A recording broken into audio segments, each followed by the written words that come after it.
잘 알겠습니다. 분류 코드에 대해선 대략 어느 정도 이해한 것 같고요.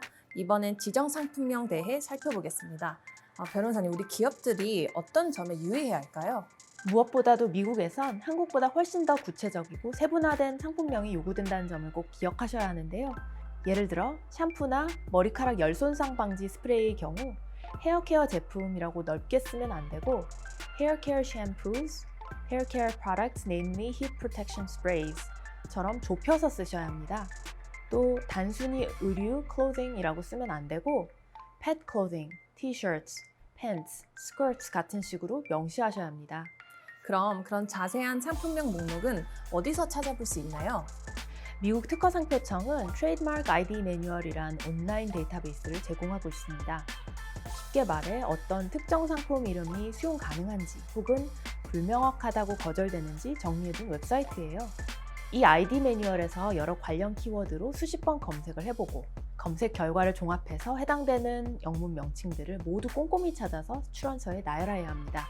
제가 예시로 게임 소프트웨어란 상품명으로 검색해본 화면을 보여드리겠습니다.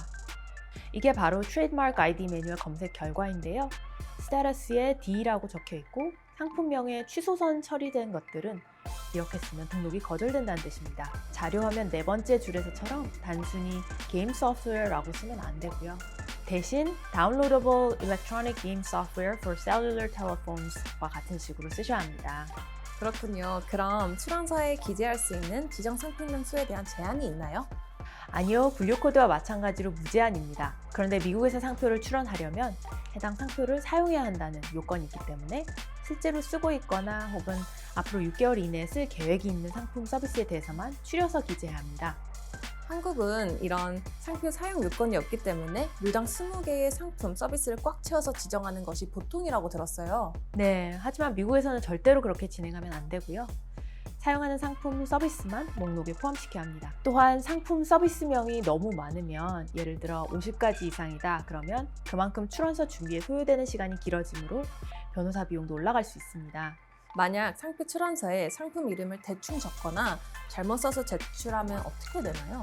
앞에서도 말씀드렸듯이 미국 상표 출원서는 상품 서비스 정보를 한국보다 훨씬 더 상세히 명시해야 합니다.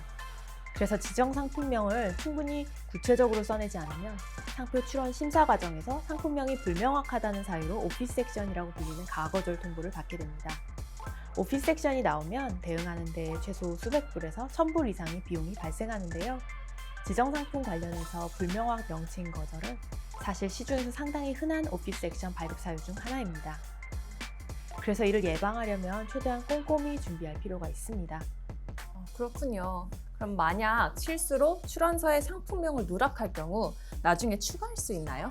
아니요, 출원서를 제출한 후부터는 지정 상품이나 서비스 중 일부를 뺄 수는 있어도 새로운 상품 서비스를 넣을 수는 없습니다. 즉, 권리 범위를 좁힐 수는 있어도 반대로 넓힐 수는 없습니다. 그럼 상품명을 바꿀 수는 있나요? 일반적으로는 안 됩니다. 다만 출원 심사 과정에서 심사관으로부터 상품명이 불명확하다는 거절 통보를 받게 될 경우 좀 더 명확하게 기재하기 위해 표현을 살짝 고칠 수는 있습니다. 심사관이 오피스 섹션에서 아예 어떻게 고치라고 제안해 주는 경우도 있고요. 그렇군요. 그럼 마지막으로 우리 기업들이 지정 상품명을 작성할 때 참고할 만한 실무 전략이나 조언을 좀 해주시겠어요?